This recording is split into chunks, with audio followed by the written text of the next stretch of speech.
Voici Confiance en soi par Ralph Waldo Emerson. L'homme est sa propre étoile, et l'âme capable d'engendrer un homme honnête et parfait régnera sur toute lumière, toute influence, tout destin. Pour lui, rien n'arrivera trop tôt ou trop tard. Nos actes sont nos anges, notre bien ou notre mal, les ombres fatales qui marchent à nos côtés. Épilogue à la fortune de l'homme honnête de Beaumont et Fletcher. Je lisais l'autre jour des vers composés par un peintre renommé qui me semblaient originaux, peu communs. Peu importe le sujet, l'esprit perçoit toujours un avertissement dans ce genre de vers. Le sentiment qu'ils inspirent a plus de valeur que les idées qu'ils contiennent, c'est là le génie. Croire en sa propre pensée, croire que ce qui est vrai pour toi dans ton cœur l'est aussi pour les autres. Donne voix à la conviction qui bat en toi, et elle acquérera une signification universelle, car avec le temps, elle se transformera du particulier en général. Moïse, Platon et Milton méritent notre admiration, car ils réduisent tous les livres et traditions à néant, et écrivent non pas ce que pensent les hommes, mais ce qu'ils pensent eux-mêmes. Chacun doit apprendre à détecter et à suivre l'éclat de lumière qui traverse son esprit, au lieu d'admirer l'éclat du firmament avec ses bardes et ses sages. Cependant, l'homme rejette souvent sa propre pensée sans hésitation, car elle vient de lui-même. Dans chaque œuvre de génie, nous reconnaissons les pensées que nous avons rejetées. Elles nous reviennent avec une certaine majesté étrangère. Les grandes œuvres d'art nous enseignent comment obéir à notre impression naturelle avec une inflexibilité joviale, même lorsque nous sommes appelés depuis l'autre rive. Dans l'éducation de chaque individu, il y a un moment où il est convaincu que l'envie est ignorance, que l'imitation est un suicide, et qu'il doit se prendre lui-même comme mesure du bien ou du mal. Il arrive un point où, même si la terre regorge de bonté, elle ne produit pas un seul grain sans l'application de ses outils à la parcelle qui lui a été confiée. Le pouvoir qui émerge en lui à ce moment-là est quelque chose de nouveau dans la nature. Il est le seul à savoir ce qu'il peut faire, même s'il n'est pas sûr tant qu'il n'a pas essayé. Certains visages, personnages ou événements laissent une empreinte profonde sur lui, tandis que d'autres lui sont indifférents. Ce pouvoir de sculpture de la mémoire a une harmonie préétablie. L'œil est placé là où va tomber un rayon de lumière pour pouvoir en témoigner. Nous exprimons à peine la moitié de ce que nous sommes, et l'idée divine que chacun représente nous fait honte. Nous pouvons faire confiance avec prudence et bon. Augure en ce qu'elle soit impartie sincèrement, mais Dieu ne permettra pas qu'un lâche enseigne son œuvre. Un homme repose et se réjouit seulement quand il a mis toute son âme dans son travail, quand il l'a fait du mieux qu'il le pouvait. Cependant, ce qu'il a fait ou dit autrement ne le laissera pas se reposer. C'est un soulagement qui n'en est pas un. Le génie l'abandonne dans l'essai, et dans ce cas, les muses, l'inventivité et l'espoir ne s'approchent même pas de lui. Ayez confiance en toi-même. Chaque cœur vibre selon cette corde de fer. Accepte le lieu que la divine providence t'a donné, la société de tes contemporains. La chaîne des événements l'a fait ainsi. Les grands hommes, comme des enfants, se sont confiés au génie de leur époque, et leur compréhension a manifesté que ce qui vaut la peine se trouvait à leur côté, travaillant à travers leurs mains et dominant leur être. Maintenant, nous sommes des hommes, et nous devons accepter avec la plus grande hauteur de vue le même destin transcendantal. Nous ne sommes ni inférieurs, ni incapables, ni cachés dans un coin, ni des lâches qui fuient devant la révolution, mais des guides, des rédempteurs et des bienfaiteurs qui suivent l'effort tout-puissant et qui surmontent le chaos et l'obscurité. Que sont beaux les oracles que nous offre la nature dans ce texte, reflétés dans les visages et le comportement des enfants, des nourrissons et même des insensés. Aucun d'eux ne montre un esprit divisé et rebelle, ni une confiance envers ses propres sentiments.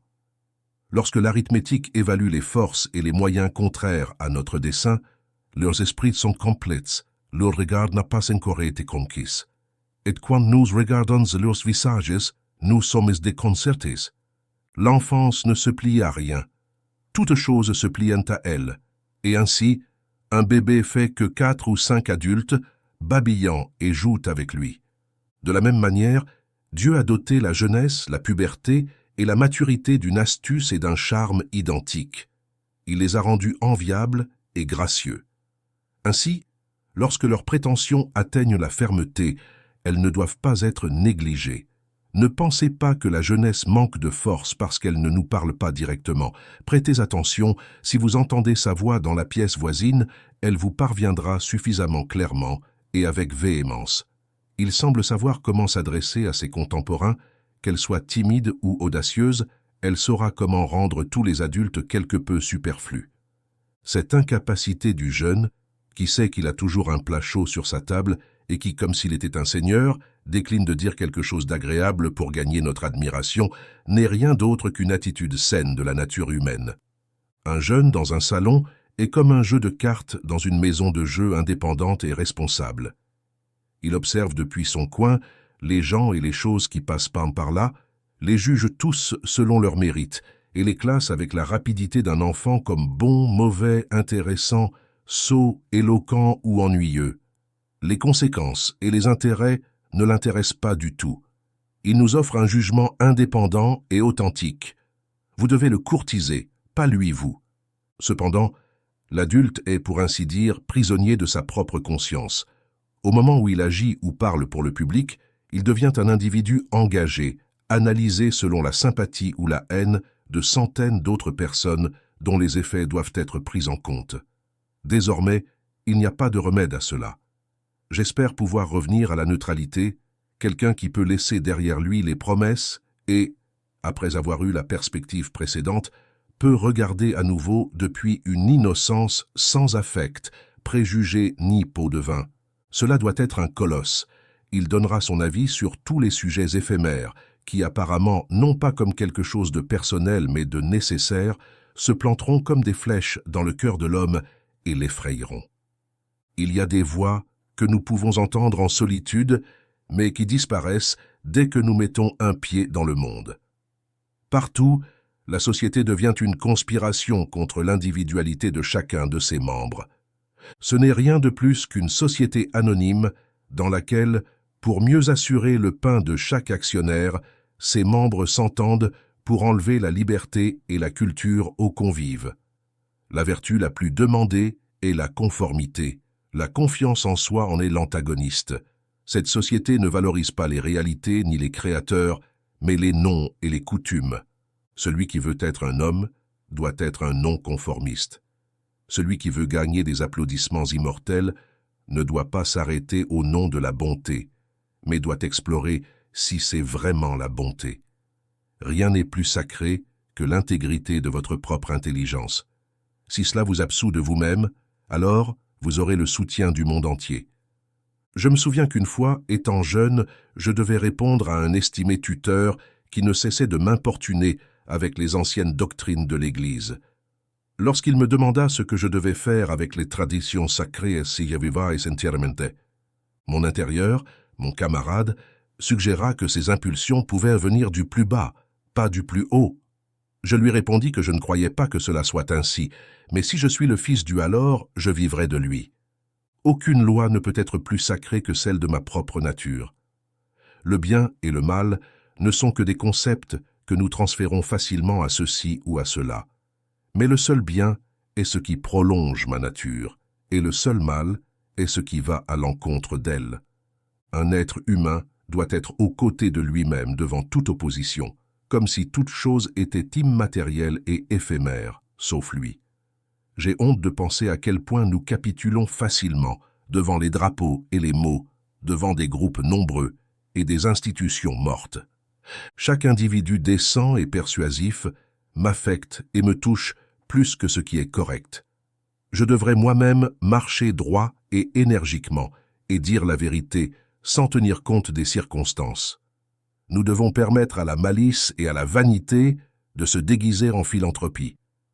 Si un fanatique se lance dans la lucrative cause du séisme et s'approche de moi pour me donner les dernières nouvelles sur Barbade, je ne vois pas pourquoi je ne devrais pas lui dire de consacrer son amour à ses enfants ainsi qu'aux bûcherons de la forêt. Ayez une bonne nature, soyez modeste, atteignez la grâce, et ne cherchez pas à revêtir d'une tendresse invraisemblable cette ambition cruelle et peu charitable que vous avez envers des camarades qui sont à des milliers de kilomètres d'ici. Selon l'opinion populaire, les vertus sont plus une exception qu'une règle. Voici un homme avec des vertus. Les gens accomplissent ce qu'on appelle une bonne action, qu'il s'agisse d'un acte de courage ou de charité, de la même manière qu'ils peinent une amende pour ne pas avoir assisté à l'exhibition quotidienne. Leurs œuvres ne sont rien d'autre qu'une apologie ou un affaiblissement de leur existence dans le monde. Je ne veux pas expier ma faute, je veux vivre ma vie. Elle a une valeur en elle-même, elle n'est pas faite pour le spectacle. Je la préférerais beaucoup, même si elle était moins variée, mais authentique et équilibrée, que brillante et incertaine. Je veux qu'elle soit ferme et douce, qu'elle n'ait pas besoin de régime ni de transfusion. Je te demande de me montrer avant tout que tu es un homme. J'ai déjà appris que c'est la même chose d'accomplir une action élevée que de la renoncer. Je ne peux pas consentir à payer pour un privilège auquel je n'ai pas naturellement droit aussi. Limités que soient mes talents. J'existe, et je n'ai pas besoin du témoignage secondaire de moi-même ou de mes pairs. Tout ce que je dois faire, c'est ce qui me concerne, pas ce que les autres croient. Cette règle, aussi difficile dans la vie réelle que dans la vie intellectuelle, sert de distinction entre la grandeur et la médiocrité, et elle est d'autant plus dure lorsque vous vous heurtez à ceux qui prétendent savoir mieux que vous ce qui est votre devoir dans leur ville. Il est facile de vivre de l'opinion des autres. Bien que dans la solitude, il est facile de vivre de la nôtre, cependant, un grand homme est celui qui, quand il est au milieu de la foule, sait préserver l'indépendance de la solitude avec une grâce parfaite. L'objection principale à se soumettre à des coutumes qui vous semblent déjà mortes est qu'elles dispersent vos forces, vous font perdre du temps et diluent l'empreinte de votre caractère. Si vous soutenez une église morte, votez pour un grand parti, que ce soit en faveur ou contre le gouvernement, ou mettez votre table de n'importe quelle manière, il me sera difficile de découvrir quelle sorte de personne vous êtes sous tant de visages. De plus, évidemment, toute cette force est retranchée de votre vie authentique. En revanche, si vous faites votre travail, je saurai vous reconnaître. Fais ton travail et il te renforcera toi-même. La personne doit savoir que la conformité est le jeu de la poule aveugle. Si je sais à quoi tu appartiens, je connais tes arguments d'avance. Lorsque j'entends un prédicateur annoncer que le sujet de son sermon sera la convenance d'une des institutions de son Église, je sais immédiatement qu'il ne dira pas un seul mot nouveau et spontané. Je suis convaincu qu'en dépit de beaucoup de palabres sur la nécessité d'examiner les fondements de l'institution, il ne le fera même pas lui-même. Je sais qu'il s'est promis de regarder seulement du côté qui lui est permis, non pas en tant qu'homme, mais en tant que pasteur. Il n'est rien de plus qu'un procureur réprimé, et l'arrogance de la chair est la pire hypocrisie. Eh bien, nombreux sont ceux qui se sont bandés les yeux avec tel ou tel mouchoir, qui se sont ralliés à l'une de ces opinions générales. Cette soumission ne les rend pas faux sur quelques sujets ni auteurs de quelques mensonges, mais ils sont faux en tout. Aucune de leurs vérités n'est à distance une vérité réelle, leur 2 n'est pas le 2 réel, et leur 4 n'est pas le 4 réel. Chaque mot qu'ils disent est une désillusion, bien que nous ne sachions pas par où commencer pour les corriger. Pendant ce temps, la nature se dépêche de nous fournir l'uniforme du parti auquel nous devons adhérer. Ainsi, nous commençons à avoir toujours la même expression sur le visage et acquérons peu à peu la même grimace d'idiotie. En particulier, il y a une expérience humble qui ne cesse de causer des ravages, même dans l'histoire générale. Je fais référence à la bête grimace d'admiration, au sourire que nous forçons lorsque nous sommes en compagnie désagréable et pour répondre à une conversation qui ne nous intéresse absolument pas. Les muscles qui ne bougent pas spontanément le font selon une volonté mesquine. Ils se tendent sur tout le visage et donnent une sensation très fade. Si vous êtes un non-conformiste, le monde vous punit par son réprouvé pour cela. Le individu doit apprendre à apprécier un geste brusque. Les passants le regardent avec méfiance, que ce soit en public ou chez un ami. Si cette version provenait d'une oreille ou d'une résistance égale au leur, il ferait bien de rentrer chez lui le visage triste. Cependant, la geste antipathique de la foule, tout comme son visage aimable, n'a pas de motif profond. Ils le mettent et l'enlèvent, selon que le vent souffle ou que le journal leur dise. Néanmoins, le mécontentement des gens est plus imposant que celui du Sénat ou de l'université. Pour un homme ferme, il est très facile de tolérer la colère des classes cultivées. La leur est une colère décente et prudente, car il s'agit des classes en elles-mêmes très vulnérables. Cependant, lorsque cette colère est ajoutée à l'indignation des autres personnes, lorsque les ignorants se lèvent, lorsque la force brute et réfléchie qui repose au fond de la société se lève, il faut des habitudes de magnanimité et de religion dignes d'un Dieu pour la traiter comme une futilité sans importance. L'autre peur qui nous pousse à fuir la confiance en nous-mêmes est notre cohérence, c'est-à-dire le respect envers les actes et les paroles du passé. Les yeux des autres n'ont plus de données pour évaluer notre trajectoire que les faits passés, et nous sommes réticents à les décevoir malgré tout, car nous devrions garder la tête sur les épaules. Comment arracher ce cadavre de la mémoire sans contredire quelque chose que tu as dit en tel ou tel endroit? Imagine que tu te contredises. Que se passe-t-il alors? L'une des règles de la sagesse semble être de ne pas se guider uniquement par la mémoire, même dans des actes de pure mémoire, mais de juger le passé à travers milieu du présent et de vivre toujours un jour nouveau dans ta métaphysique. Tu as privé la divinité de personnalité dans ta métaphysique, et pourtant, quand les sentiments dévots surgissent dans l'âme totale de l'âme et de la vie, même si tu dois déguiser la figure de Dieu avec des couleurs et des formes, abandonne ta théorie, tout comme Joseph a laissé son manteau sur l'adultère et va-t'en. Le lutin des esprits simples est l'incohérence, celle-là même que les politiciens, philosophes et prêtres les plus pauvres adorent. Si un grand esprit possède de la cohérence, il n'a plus rien à faire. Il peut se consacrer entièrement à lui-même et à son ombre. Dis ce que tu penses aujourd'hui avec des mots austères, et de la même manière, dis ce que tu penses demain, même si cela contredit ce que tu as dit aujourd'hui. Ainsi, tu t'assureras que tout est mal interprété. C'est pourquoi il est si mauvais d'être mal compris. Pythagore et Socrate, Jésus, Galilée, Newton et tous les autres esprits purs et sages qui ont été incarnés dans le monde étaient incompris. Être grand, c'est être incompris. Je suppose que personne ne peut violer sa propre nature. Toutes les émanations de sa volonté sont circonscrites par la loi de mon être. De même que les saillies des Andes et de l'Himalaya sont insignifiantes au sommet général du globe, il importe peu de tester ou de mettre à l'épreuve l'individu. Une personnalité est comme un acronyme ou comme un vers palindrome. Elle signifie la même chose que vous le lisiez de l'avant ou de l'arrière. Dans cette existence délicieuse et retirée que Dieu m'a accordée, je me permets de noter mes humbles pensées jour après jour sans regarder en arrière ni en avant. Et je ne doute pas que toutes ces pensées soient symétriques, même si je ne les vois ni ne les veux. Ainsi, mon œuvre doit avoir le parfum des pins et le bourdonnement des insectes. Les hirondelles survolant mon toit doivent accrocher dans ma propre toile les fils ou brindilles qu'elles portent dans leur bec. Nous traversons ce que nous sommes. Le caractère éduque par-dessus la volonté. L'homme pense qu'il peut communiquer ses vertus ou ses vices uniquement par des actions ouvertes et est incapable de réaliser que la vertu et le vice respirent toujours par eux-mêmes.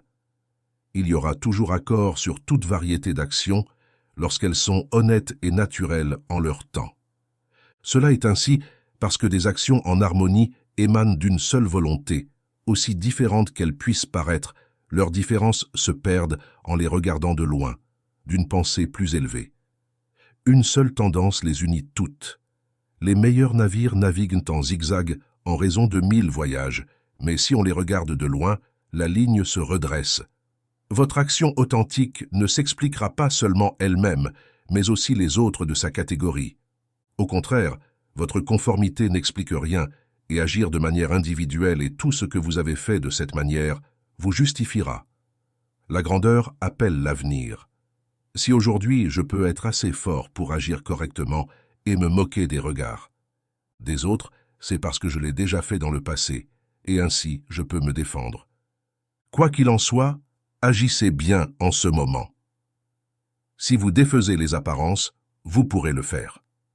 La force du caractère est cumulative. Les jours vertueux du passé exercent leur force dans le présent.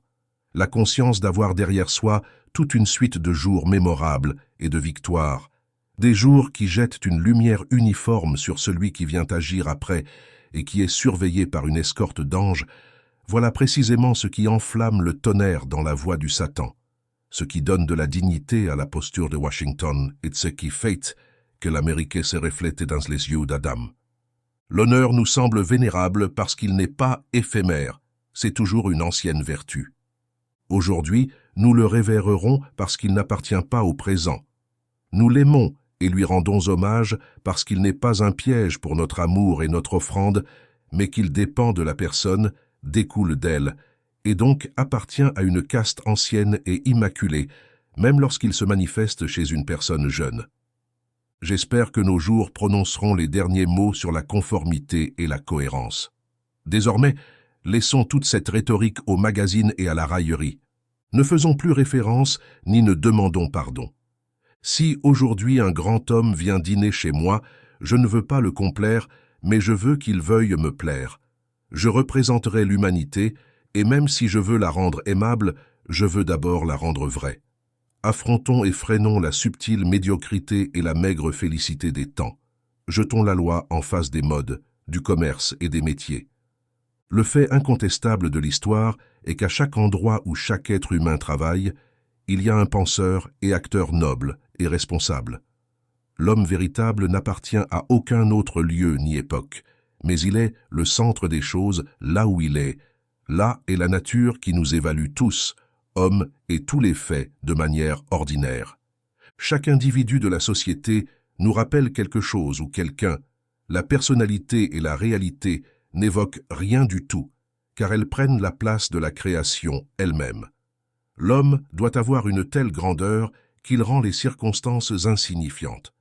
Chaque homme authentique est une cause, une nation, une époque, a besoin d'un espace de nombre et de temps infini pour atteindre son but, de telle manière que la postérité semble suivre ses traces comme une litanie de clients. Né à quelqu'un appelé César, et pendant des siècles, nous avons l'Empire romain. Né Christ et D. Millions d'âmes grandissent et s'attachent à son génie de telle manière qu'on le confond avec la vertu même et le potentiel de l'humanité. Une institution est l'ombre allongée d'un individu. La vie monastique l'est de l'ermite Antoine. La réforme de Luther, le quakerisme de Foss, le méthodisme de Wesley, le laïcisme de Clarke sont Milton lui-même, se référait à Scipion comme au sommet de Rome. Toute l'histoire se déploie à partir de la biographie de quelques figures solides et austères. Laissez donc l'individu trouver sa propre valeur, et il tiendra toute chose sous sa domination. Ne permettez pas qu'il espionne, ne vole, ni qu'il se déplace d'un endroit à l'autre en se cachant comme s'il était un mendiant, un bâtard ou un intrus. Cependant, l'homme de la rue qui ne trouve pas en lui une valeur qui corresponde à la force nécessaire pour construire une tour ou sculpter un dieu en marbre se sent comme un déshérité en regardant de telles œuvres. Pour lui, un palais, une statue ou un livre cher ont une allure lointaine et interdite, comme s'il s'agissait d'un attelage très voyant qui semble lui dire « Et toi, qui es-tu » Bien au contraire, ce sont toutes des choses à lui. Elles réclament son attention et demandent que ses facultés se montrent et les prennent en possession. Le tableau attend mon verdict, il n'a aucun contrôle sur moi, c'est moi qui dois décider s'il mérite les éloges. Rappelez-vous cette fable où il prenait un ivrogne dans la rue, le conduisait chez un duc, le faisait se laver et s'habiller, puis le mettait dans le lit de celui-ci, après quoi le lendemain matin, tout le monde le traitait avec la pompe digne d'un duc et lui racontait qu'il avait perdu la tête. Eh bien, cette histoire doit être sa renommée, car elle symbolise parfaitement l'état de l'homme qui, dans le monde actuel, n'est qu'un ivrogne qui se réveille de temps en temps, utilise sa raison et réalise qu'il est vraiment un prince. Nos lectures sont pauvres et flatteuses en ce qui concerne l'histoire. Notre propre imagination nous trompe. Les royaumes et la noblesse, le pouvoir et la classe sociale forment un vocabulaire plus attrayant que Lyon ou Édouard de particuliers qui vivent dans leur petite maison et travaillent tous les jours. Cependant, les questions vitales sont les mêmes pour tous, et la somme de toutes ces questions nous donne le même résultat, car autant de différences entre Alfred, Ska, Denver et Gustavo, imaginons qu'ils ont tous été des hommes vertueux. Ont-ils épuisé les vertus? Ce qui dépend de vos actes privés aujourd'hui est aussi grand que ce que ces célèbres pas publics. Quand un individu particulier agit à partir d'un point de vue original, les actions des rois lui transfèrent la splendeur des chevaliers au monde. Il a été éduqué par ces rois qui ont hypnotisé les yeux des nations. Un symbole d'une telle envergure nous a enseigné la révérence mutuelle que l'homme doit avoir envers les autres hommes, cette loyauté joyeuse avec laquelle des individus du monde entier ont supporté que leurs monarques, nobles ou propriétaires, fassent selon leurs propres lois particulières pour juger les hommes et les choses en utilisant une échelle différente, pour ne pas payer leurs privilèges avec de l'argent, mais avec honneur, et pour croire en des représentants de la loi. Constitue le hiéroglyphe par lequel ils ont eu une conscience obscure de leurs droits et de leur bravoure, attribut de tous les hommes. L'attrait exercé par toute action originale s'explique lorsque l'on interroge sur la raison de la confiance en soi. Sur quel sujet primordial peut se fonder une confiance universelle? Quelle est la nature et la puissance de cette étoile qui défie la science, cette étoile sans parallèle ni élément mesurable qui jette un as de beauté, même sur des actions impures et triviales, dès qu'apparaît la moindre trace d'indépendance? Ces questions nous conduisent à cette source que nous appelons spontanéité ou instinct, essence du génie, de la vertu et de la vie. À cette sagesse première et profonde, nous la nommons intuition, tandis que tout ce qui vient après est enseignement. En cette force première et profonde, trouvons leur origine, comme en toute chose, même ces faits éloignés que la science n'atteint pas. Cela se produit parce que le sens de l'existence qui s'éveille dans notre âme pendant les moments de calme n'est pas différent des objets de l'espace, de la lumière, du temps ou de l'homme, mais forme avec eux une unité et provient objectivement de la même source dont il provient dans la vie et l'être de ceux-ci. Nous partageons d'abord la vie qui rend les choses existantes, après quoi nous les voyons comme des apparences de la nature et oublions que nous avons partagé leur cause. C'est là que se trouve la source de l'action et de la pensée. Ce sont les poumons de l'inspiration qui donnent à l'individu connaissance et qui ne peuvent être niés sans faire preuve d'impiété et d'athéisme. Nous sommes dans le giron d'une intelligence incommensurable qui fait de nous les récepteurs de sa vérité et de ses moyens d'action. Lorsque nous discernons la justice ou la vérité, nous ne le faisons pas par nous-mêmes, mais nous ouvrons la voie à ces rayons de lumière. Si nous nous demandons d'où cela vient, si nous essayons de fouiller dans l'esprit qui le crée, toute la philosophie sera erronée. Tout ce que nous pouvons affirmer est sa présence ou son absence. Chaque personne distingue les actes volontaires de son esprit de ses perceptions involontaires et sait qu'elle doit avoir une foi inébranlable en les secondes. Elle peut se tromper dans son expression, mais elle sait que celles-ci sont de cette manière et n'admettent pas de discussion, comme le jour et la nuit. Mes actions volontaires et mes découvertes sont passagères. Au contraire, c'est le rêve le plus spontané, l'émotion la plus simple et vague qui guide ma curiosité et mon respect. Les gens étourdis sont ceux qui contredisent aussi facilement leurs perceptions que leurs opinions, car ils ne font pas la distinction entre les deux. Ils imaginent que c'est moi qui choisis de percevoir ceci ou cela. En réalité, la perception n'est pas capricieuse mais obligatoire. Si je vois un trait distinctif, mon fils le verra aussi après un certain temps, et ensuite l'humanité entière le fera, même si personne ne l'avait vu avant moi. Ma perception est un fait tout autant que l'est le soleil. Les relations entre l'âme et l'esprit divin sont si pures qu'il est profanation d'essayer d'interposer une aide quelconque entre elles. Lorsque Dieu s'adresse à nous, il doit communiquer, il doit dire non pas une chose, mais toutes les choses. Il doit remplir le monde de sa voix et répandre la lumière, la nature, le temps et les âmes depuis le cœur de la pensée actuelle, pour donner au monde un temps et une création nouveaux. Là où existe un esprit simple qui reçoit la sagesse divine, les vieilles affaires s'estompent dans des moyens maîtres, des textes et des temples. Là vit le maintenant et absorbe le passé et le futur dans le moment présent. Toutes les choses qui s'y rapportent, quelle que soit leur nature, deviennent sacrées. La cause des choses se dissout en elles, et les miracles particuliers disparaissent dans un miracle universel. Ainsi, ne croyez jamais celui qui prétend connaître Dieu et parler avec lui, car il remonte au vocabulaire d'une ancienne nation, à un autre monde, où est-ce que le gland est meilleur que le chêne? Si c'est là la communication de celui-là, c'est le Père meilleur que le Fils à qui il a légué son être déjà mûr. Parce que tant d'idolâtrie envers le passé, les siècles ne font que conspirer contre la sagesse et l'autorité de l'esprit. Le temps et l'espace ne sont que des nuances de couleurs créées par l'œil, tandis que l'âme est la lumière où arrive cela. Là où elle arrive, le jour s'ouvre, où elle cesse d'être, la nuit est arrivée.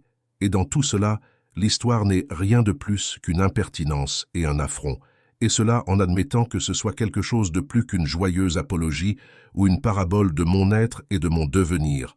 L'homme est timide et ne cesse de demander pardon. Il ne marche plus droit, n'ose plus dire « je pense » ou « je suis », mais se limite à citer un saint ou un érudit. Il ressent de la honte devant une brise d'herbe ou une rose en fleurs. Ces roses qui poussent sous ma fenêtre ne font pas référence à d'autres antérieures ou meilleures. Ce sont celles qui sont. Elles existent avec Dieu en ce jour. Pour elles, il n'y a pas de temps. Il n'y a que la rose qui est parfaite à chaque instant de son existence. Avant qu'un bourgeon ne fleurisse, sa vie entière entre en action. Dans la fleur, il n'y a rien d'autre. Alors qu'à la racine nue, tout est en tout temps. Sa nature est satisfaite à tout moment, tout comme elle satisfait la nature. Cependant, l'homme ne fait que remettre à plus tard ou se souvenir. Il ne vit pas dans le présent. Soit ses yeux sont nostalgiques du passé, soit il marche sur des œufs en essayant de deviner l'avenir et en ignorant les richesses qui l'entourent. Il ne peut être heureux ni fort tant qu'il ne vit pas avec la nature dans le présent, au-delà du temps. Cela devrait être assez clair maintenant, cependant, nous pouvons voir combien d'intellects puissants n'osent pas écouter. Rarement mettons-nous un prix si élevé à si peu de textes, à si peu de vie. Nous sommes comme ces enfants qui répètent de mémoire les phrases de leur grand-mère ou tuteur et, en grandissant, des personnages talentueux qu'ils connaissent essayent désespérément de se souvenir des mots exacts qu'ils ont dits un jour. Plus tard, quand ils adoptent les points de vue que ceux-ci ont exprimés, ils les comprennent et peuvent abandonner ces phrases, car lorsque l'occasion les nécessitera, ils sauront créer les leurs propres avec une égale commodité. Si nous vivons vraiment, alors nous pourrons voir vraiment. Être fort est aussi simple pour un individu fort que pour le faible d'être faible. Lorsque nous ressentons une nouvelle perception, nous pouvons décharger joyeusement notre mémoire de trésors accumulés, comme si nous nous décidions à jeter la vieille ordure. Lorsque l'individu vit avec Dieu, sa voix est aussi douce que le murmure d'un ruisseau ou le chuchotement des champs de maïs. Pour l'instant, la vérité la plus élevée sur ce sujet n'a pas encore été dite et ne peut probablement pas l'être, puisque tout ce dont nous parlons n'est rien de plus qu'un lointain souvenir de ce qui a été pressenti dans mes pensées. Ce qui s'en approche le plus est le suivant. Lorsque le bien s'approchera de toi, lorsque tu ressentiras la vie en toi, ce ne sera pas de la manière habituelle. Tu ne distingueras plus les traces des autres. Tu ne verras pas le visage d'un autre homme, ni n'entendras un autre homme. La manière, l'idée et le bénéfice seront totalement étrangers et nouveaux. Tu laisseras de côté l'exemple et l'expérience, tu prendras le chemin depuis l'homme, non vers lui. Tous ceux qui ont vécu ne sont que des conseillers depuis longtemps oubliés. Aussi, la peur et l'espoir seront laissés derrière, car il y a quelque chose de mesquin même dans l'espoir. Au moment où la vision arrive, il n'y a rien que nous puissions appeler gratitude et joie appropriée.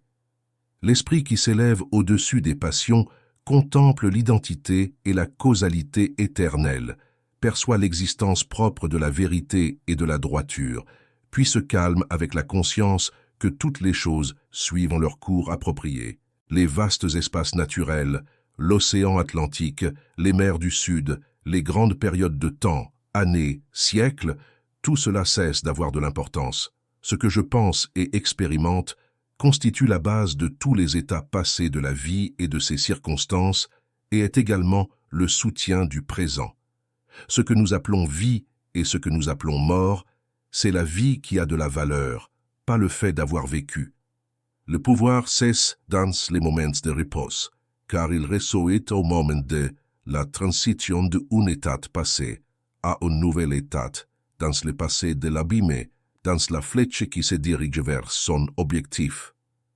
Le monde est cette réalité, car cela équivaut à dégrader le passé pour toujours, à transformer toutes les richesses en miettes et toute réputation en honte. Avec ton ton, dira le saint, avec le scélérat. Si c'est ainsi, pourquoi parlons-nous tant de la confiance en soi? Partout où l'âme est présente, il y aura un pouvoir, non satisfait, mais actif. Parler de la confiance n'est qu'une façon pauvre et externe de parler. Il vaut mieux parler de ce en quoi on a confiance, de ce qui agit et qui possède un plus grand degré d'obéissance que moi. Même si je ne lève pas un doigt autour de moi, je me déplace grâce à la gravitation des esprits. Quand nous parlons d'une vertu éminente, nous l'imaginons comme quelque chose de rhétorique. Nous n'avons pas encore été capables de remarquer que la vertu signifie hauteur, que selon les lois de la nature, un homme ou un groupe d'hommes malléables et perméables aux principes doit conquérir et gouverner sur toutes les cités, toutes les nations, les rois, les millionnaires et les poètes qui manquent de cette nature. Voici le fait ultime auquel nous arrivons rapidement dans ce domaine, comme dans tous les autres, la résolution de tout en l'unité toujours sacrée. L'existence en elle-même est l'hommage à une cause suprême, de sorte que la mesure du bien est établie selon le degré où elle pénètre dans les formes inférieures. Les choses sont réelles en fonction de la vertu qu'elles contiennent. Le commerce, le mariage, la guerre, l'éloquence, tous sont quelque chose et méritent mon respect en tant qu'exemple de la présence et de l'action impure de celle-ci. Je peux voir comment, dans la nature, cette même loi exerce son influence sur la conservation et le développement. Dans la nature, le pouvoir est la mesure essentielle du droit. Elle ne permet rien dans son royaume qui n'essaye pas lui-même. La création est le développement d'une planète, sa position est son orbite, l'arbre tordu qui s'est redressé après la tempête, où les ressources vitales de tout animal et végétal sont des exemples d'un esprit autosuffisant et sûr de lui-même. De cette manière, tout se concentre. Ne soyons pas des vagabonds, et asseyons-nous chez nous avec la cause de l'éclat. Trompons cette foule d'hommes et de livres intrus en proclamant avec naturel le fait divin. Obligeons les envahisseurs à enlever leurs chaussures, car Dieu habite cette maison. Laissons notre simplicité les juger, que notre obéissance à notre propre loi révèle la nature misérable et la fortune de nos citoyens riches. Cependant, nous sommes encore une foule. L'homme ne doit pas craindre son propre génie. On lui conseille de rester chez lui, de se mettre en contact avec l'océan intérieur.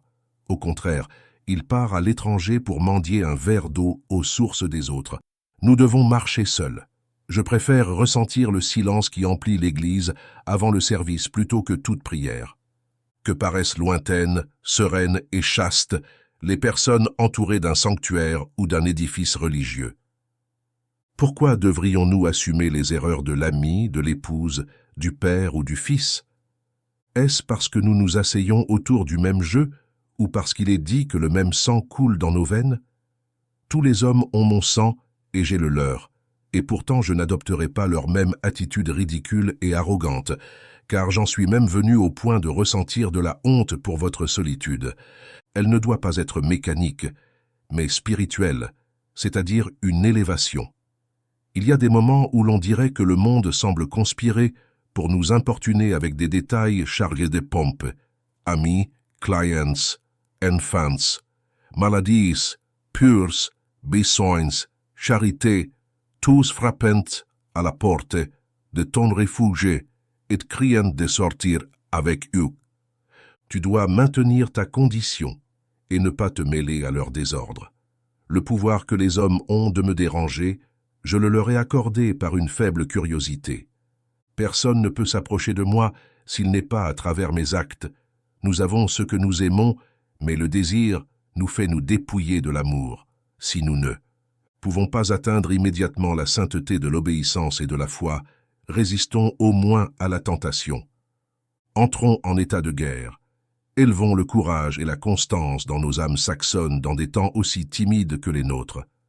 Cela se fait en disant la vérité. Réprimez toute hostilité et toute affection factice. Ne vivez pas en attendant ces gens frustrés et frustrants avec lesquels vous conversez. Dites-leur père, mère, épouse, frère, ami. Jusqu'à présent, j'ai vécu avec vous selon les apparences. À partir de maintenant, j'appartiens à la vérité. Vous devez savoir que, à partir de ce moment, je n'obéis à aucune loi autre que l'Éternel. En moi, vous ne trouverez pas de promesse, seulement de la proximité. Je m'efforcerai de nourrir mes parents, de subvenir aux besoins de ma famille et d'être un mari digne pour mon épouse. Mais ces liens, même s'ils sont consommés d'une manière nouvelle et jamais vus auparavant, je vous parle depuis vos propres coutumes, mais je dois être moi-même. Je ne peux plus me diviser pour vous, ni vous exiger quoi que ce soit. Si vous pouvez m'aimer pour ce que je suis, alors nous serons tous heureux. Si vous ne le pouvez pas, cherchez et méritez-le. Je ne cacherai pas mes goûts ni mes aversions. J'aurai une telle confiance que tout ce qui est profond est aussi sacré. Je ne ménagerai pas mes efforts pour faire ce que le cœur me dicte et ce qui me réjouit intérieurement. Si vous êtes de noble caractère, je vous aimerai. Si ce n'est pas le cas, ni vous ni moi ne serons offensés par des compliments hypocrites. Si vous êtes authentique d'une manière différente de la mienne, soyez fidèles à vos compagnons, car je chercherai les miens. Je ne fais rien de tout cela dans un but égoïste, mais avec humilité et honnêteté. Bien que nous ayons vécu parmi les mensonges, l'objectif, le tien et celui de tous les hommes, est de vivre dans ta vérité. Il semble trop sévère de dire quelque chose de semblable de nos jours. Bientôt, nous aimerons ce que notre nature nous dicte. Si nous suivons les pas de la vérité, elle nous sauvera sains et saufs. Cependant, elle causera du tort à tes amis. Ainsi en est-il, je ne peux vendre ma liberté et mon pouvoir pour protéger leur sensibilité. De plus, tout le monde a des moments de lucidité où ils tournent leurs yeux vers la religion de la vérité absolue. Alors, ils me défendront et agiront comme moi. Le peuple pense que ton rejet des principes populaires équivaut à rejeter tout principe, ce qui équivaut à l'antinomie elle-même. Ainsi, même le sybarite le plus imprudent utilisera le nom de la philosophie pour déguiser ses crimes. Cependant, la loi de la conscience demeure. Il y a deux sortes de confessions auxquelles nous pouvons recourir pour demander l'absolution. Tu peux t'acquitter de ton devoir en confessant directement ou indirectement. Pense si tu as pris soin de tes relations avec ton père, ta mère, ton cousin, ton voisin, ta ville, ton chat et ton chien. Vérifie si l'un d'entre eux peut te réprimander. Pour ma part, je peux mettre de côté ce principe réflexe et m'absoudre moi-même. J'ai mes propres revendications dignes et mon cercle parfait. Et cela ne considère pas les obligations qui passent pour telles. Cependant, si je suis capable de me décharger de dettes, je pourrais m'en sortir sans le code populaire. Si quelqu'un pense que cette loi est trop indulgente, qu'il essaie de la respecter pendant une seule journée. En vérité, celui qui est capable de rejeter les arguments habituels de l'humanité pour oser faire confiance à lui-même, en tant que maître de ses actions, doit avoir un esprit élevé, une volonté fidèle et une vue claire. Ainsi, il peut véritablement s'élever en doctrine, société et loi pour lui-même. Car le but le plus simple est aussi fort que la nécessité impérative pour lui. Si quelqu'un tient compte de ces aspects concernant ce que nous appelons la société, il constatera à quel point cette éthique est nécessaire.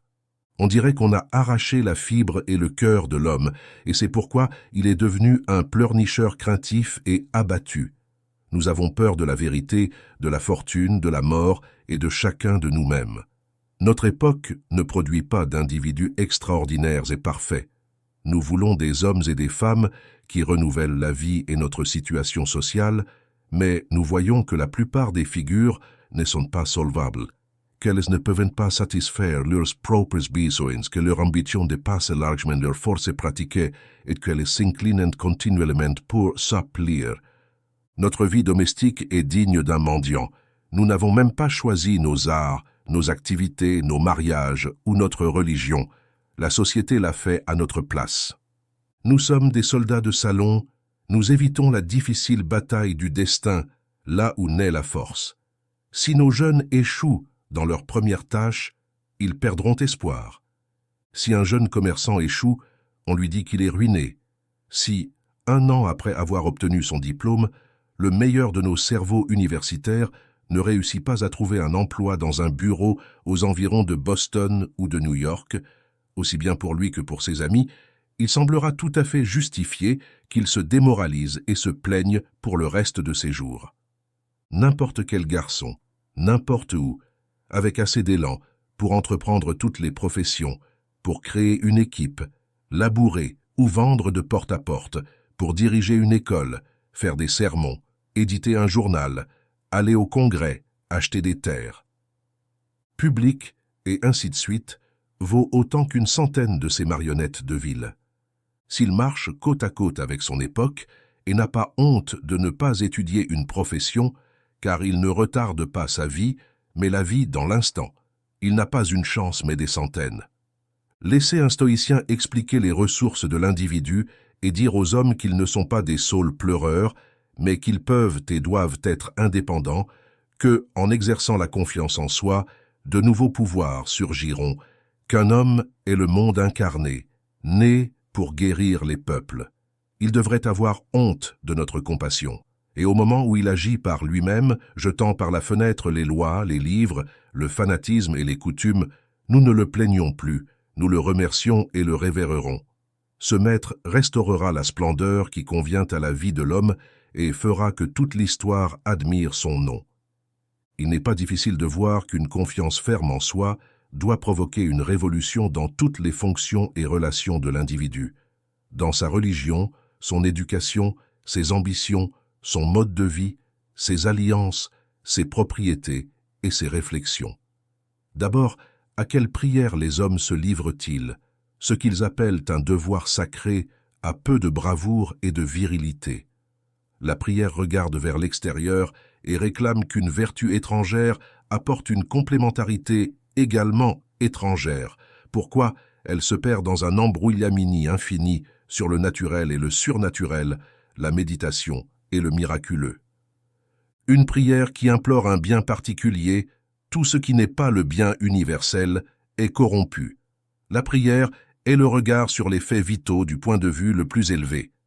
C'est le soliloque d'un esprit contemplatif et joyeux, c'est l'Esprit de Dieu qui approuve sa propre œuvre.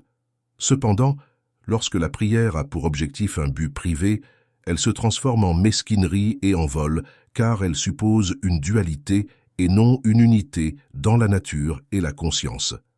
En ce qui concerne l'individu, lorsqu'il s'unit à Dieu, il cesse de mendier à ce moment-là. Il est capable de voir une prière dans toutes les actions, celle du paysan qui s'agenouille dans le champ pour arracher les mauvaises herbes, ou celle du rameur qui s'agenouille également à l'appel de son barreur. Ce sont des prières de vérité que l'on peut entendre partout dans la nature, bien qu'elles recherchent des objectifs simples dans l'œuvre de Flechter. Lorsque le personnage de Cattrall répond que le sens caché réside dans nos efforts, nos valeurs sont les meilleurs dieux, nos lamentations sont une autre sorte de prière fausse, le mécontentement et le manque de confiance en soi, une maladie de la volonté mentale. Les calamités peuvent aider ceux qui la souffrent. Sinon, appliquez à votre tâche, et cela commencera à être mal si la pitié ne compense pas votre labeur. Notre compassion est aussi mesquine que le chagrin. Nous allons vers ceux qui pleurent pour des bêtises, nous nous asseyons à leur côté et pleurons pour les accompagner, au lieu de leur montrer la vérité et la santé avec des décharges électriques qui les remettent en communication avec leur bon sens. Le secret du bonheur réside dans la joie de nos mains. Les dieux et les hommes accueillent quiconque cède lui-même. Pour lui, toutes les portes sont ouvertes. Toutes les voies le saluent. tous les honneurs le couronnent, et tous les regards le suivent avec désir. Pour lui va notre amour, et il l'embrasse précisément, parce qu'il n'en a pas besoin. Nous le touchons et le recevons avec avidité et précaution, parce qu'il a décidé de suivre son chemin et d'ignorer nos critiques. Les dieux l'aiment parce que les hommes le détestent. Les bienheureux immortels aident celui qui persévère, tout comme les prières des hommes sont une maladie de la volonté, les credos le sont de l'intellect. Que parle toi ou qu'il parle n'importe qui parmi nous, et nous l'obéirons. L'endroit où je ne trouve pas Dieu est là où mon frère a déjà fermé les portes de son propre temple et se contente de réciter les fables de Dieu de son frère ou du Dieu du frère de son frère. Un esprit nouveau est une nouvelle classification. Si cet esprit possède une activité et une force hors du commun, que ce soit ce que l'eau soit Houston Beta of War Junior imposera sa classification aux autres, et de là naîtra un nouveau système. La satisfaction du disciple est proportionnelle à la profondeur de la pensée et à la quantité d'objets qu'elle touche et laisse à sa portée. Cela peut être facilement vérifié dans les dogmes et les églises, qui sont également des classifications d'un esprit puissant agissant sur les idées fondamentales du devoir et de la relation entre l'homme et le Très-Haut, comme c'est le cas avec le calvinisme, le quakerisme ou les disciples de Swedenborg. Le croyant soumet tout à la nouvelle terminologie et ressent donc le même plaisir que cette fille apprenant la botanique, tout en découvrant un champ nouveau avec de nouvelles plantes. Pendant un certain temps, le disciple croira que son intelligence a augmenté grâce à l'étude de l'esprit de son maître. Cependant, les esprits simples idolâtrent les classifications, les prennent pour des fins en elles-mêmes et non comme des instruments provisoires. Ainsi, les murs du système et ceux de l'univers se confondent à l'horizon. Ils pensent que les astres dépendent de l'arc construit par leur maître. Ils ne peuvent pas comprendre que vous devriez avoir le droit de regarder. Ils ne comprennent même pas que vous aussi vous savez regarder. Ils doivent de se débrouiller pour nous voler la lumière, ne réalisant pas que la lumière aléatoire et indomptée pénétrera dans toutes les maisons, y compris les leurs.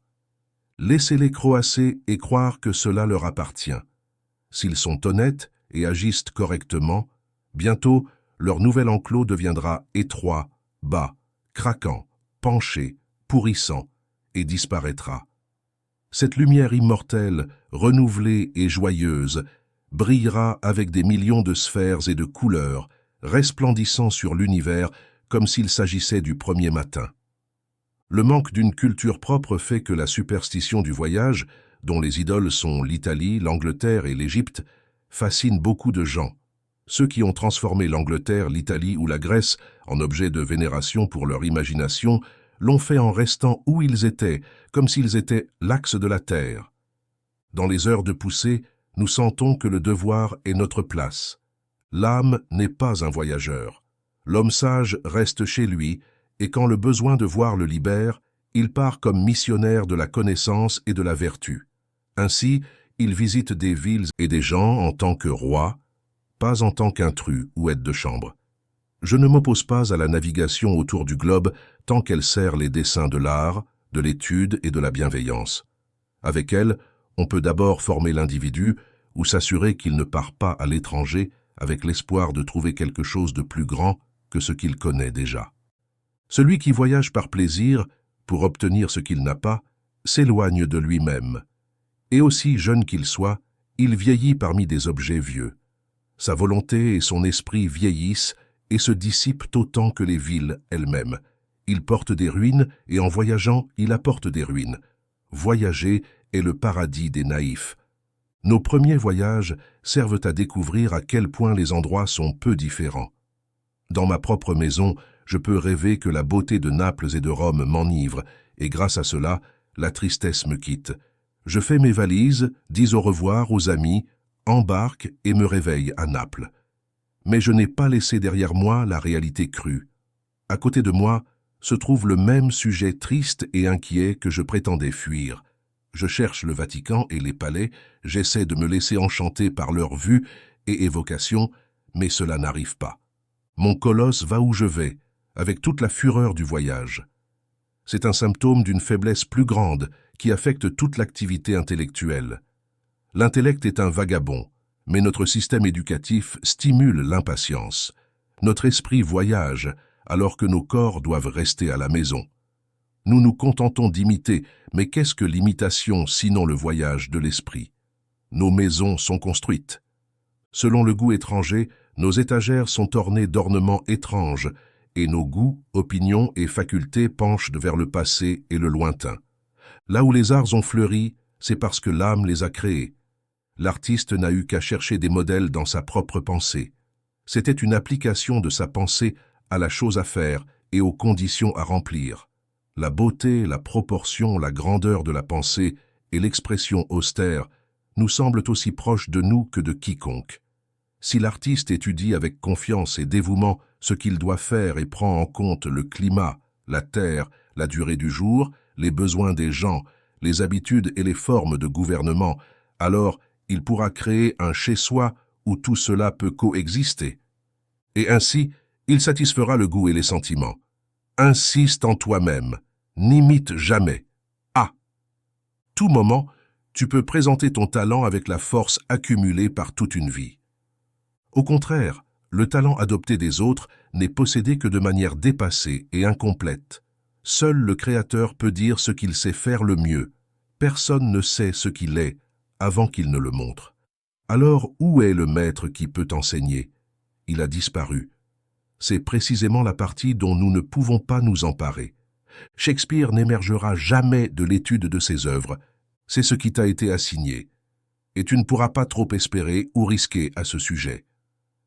Une phrase courageuse et sublime t'attend en ce moment, aussi brave que le sculpteur de Phidias, l'épaule des Égyptiens ou la plume de Moïse ou de Dante, bien que différente de toutes. Il ne semble pas probable qu'un esprit aussi fécond et éloquent, avec tant de voix distinctes, daigne te répéter les choses. Cependant, si tu peux écouter ces patriarches, tu pourras leur répondre avec le même ton de voix.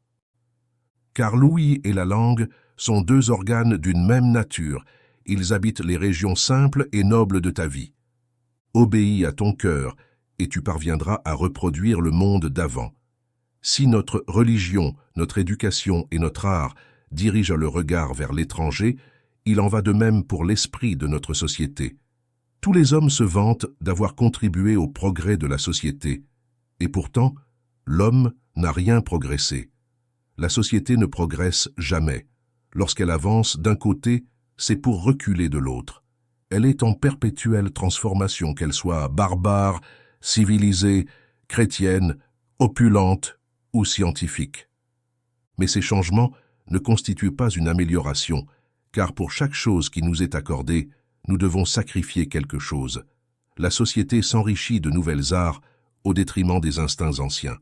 Quel contraste entre, d'une part, l'homme bien habillé qui écrit et pense et qui porte dans sa poche une montre, un crayon et une lettre de change, et d'autre part, le natif nu dont les possessions se résument à une massue, une lance, une petite étoile et un coin dans la hutte commune pour passer la nuit. Cependant, si l'on compare leur santé, on constatera que l'homme blanc a perdu sa vigueur primitive. Si ce que disent les voyageurs est vrai, frapper un sauvage avec une hache guérira ses blessures en 1 ou 2 jours, comme si on avait frappé une résine molle, tandis qu'un coup similaire précipitera l'homme blanc dans la tombe. L'homme civilisé construit des chariots, mais a abandonné l'usage de ses pieds. Il peut se soutenir avec des béquilles, mais a perdu la puissance de ses muscles. Il porte une belle montre suisse, mais a oublié comment lire l'heure avec le soleil. Il peut obtenir des informations précises de sa sœur qui est navigatrice à Greenwich, mais l'homme ordinaire ignore les étoiles du ciel, ne contemple pas le solstice et sait à peine quelque chose de l'équinoxe. Le calendrier éclatant de l'année n'a pas d'indicateur dans son esprit. Son agenda affaiblit sa mémoire. Les bibliothèques sont un fardeau pour son génie. Les compagnies d'assurance augmentent le nombre d'accidents. On peut se demander si la technologie ne nous gêne pas trop, si le raffinement ne nous a pas fait perdre de la force, et aussi quelque chose de l'élan de la vertu naturelle, à cause d'un christianisme retranché dans ses formes et institutions. Chaque stoïcien était un stoïcien. Mais dans la chrétienté, où est le chrétien? Il n'y a pas de déviation plus grande dans la loi morale que celle qui touche à la taille ou au volume. De nos jours, les hommes ne sont pas plus grands qu'auparavant. On observe une étrange égalité entre les hommes illustres de l'Antiquité et ceux d'aujourd'hui. Toute la science, l'art, la religion et la philosophie du XIXe siècle ne servent pas à éduquer des hommes plus grands que les héros que Plutarque a créés il y a 23 ou 24 siècles. La race ne progresse pas avec le temps. Socrate, Anaxagore et Diogène étaient des personnages de grande envergure, mais nous n'avons pas hérité d'eux une classe sociale.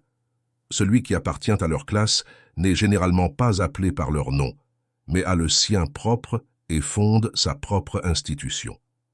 Les arts et les inventions de chaque époque constituent leurs vêtements, mais ne renforcent pas l'individu. Peut-être que les machines perfectionnées causent de plus de tort que de bien. Hudson et Berlin ont accompli tant de choses avec leurs bateaux de pêche qu'ils ont étonné Paris et Franklin, dont l'équipement avait déjà épuisé les ressources de la science et de l'art. Galilée n'avait besoin que de simples lunettes pour découvrir une série de phénomènes célestes plus grandioses que tout ce qui a été vu depuis. Colomb a découvert le Nouveau Monde et naviguant sur une caravelle. Il est curieux de voir comment les moyens et les technologies qui étaient applaudis il y a quelques années ou quelques siècles tombent en désuétude et disparaissent périodiquement. Le génie ramène l'homme à l'essentiel. Considérons les progrès dans l'art de la guerre comme un triomphe de la science. Cependant, Napoléon a conquis l'Europe en utilisant le système du bivouac, qui consiste à se nourrir uniquement du courage, sans aucune autre aide extérieure.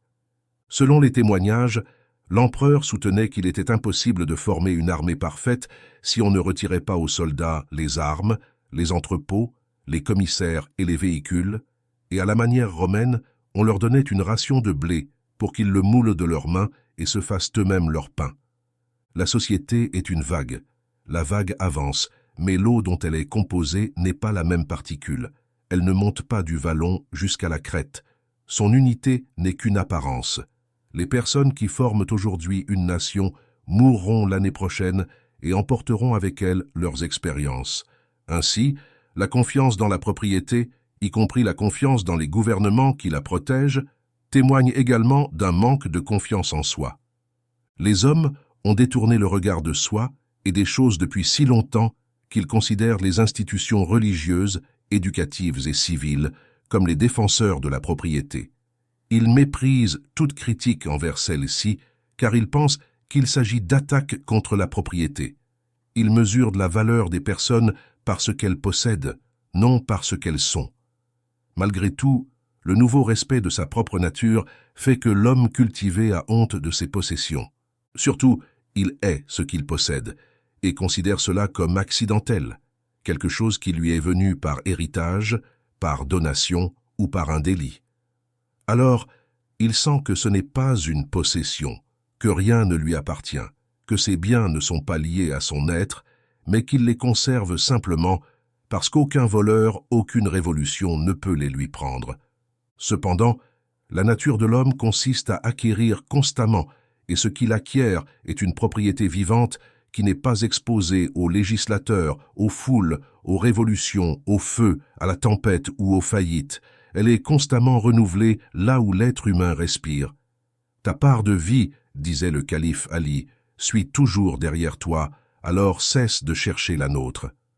Notre dépendance à l'égard de ces biens étrangers nous conduit à un respect servile envers les nombres. Les partis politiques célèbrent des assemblées populaires et à mesure que l'affluence augmente, les milliers de yeux et de bras nouveaux qui saluent chaque nouvelle coalition permettent aux jeunes patriotes de se sentir plus forts qu'auparavant. De même, les réformistes organisent des assemblées où l'on vote et prend des décisions par acclamation. Mes amis, Dieu ne s'approchera pas et n'habitera pas en vous par le biais de telles choses. Au moment où un homme abandonne tout soutien externe, c'est là que je le vois fort et prédominant.